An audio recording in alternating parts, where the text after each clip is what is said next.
Rekaman hujan rudal pada posisi angkatan bersenjata Ukraina di dekat desa Berestovskoye ramai beredar di media sosial Telegram pada Kamis 24 November 2022. Angkatan bersenjata Rusia tiada henti menggempur seluruh wilayah pertahanan pasukan Rusia.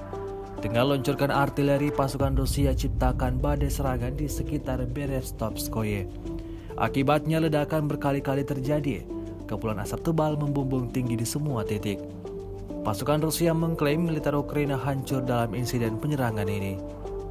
Hingga video ini beredar, belum ada tanggapan resmi dari pihak Ukraina. Kendati demikian, rekaman ini telah menuai beragam komentar dari warganet.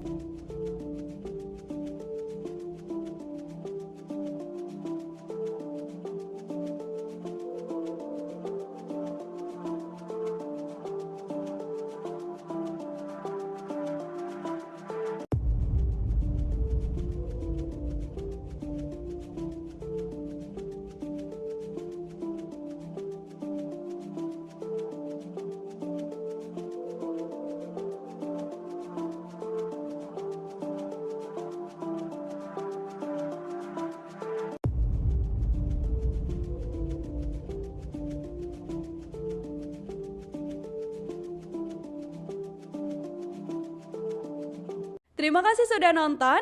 Jangan lupa like, subscribe, dan share ya.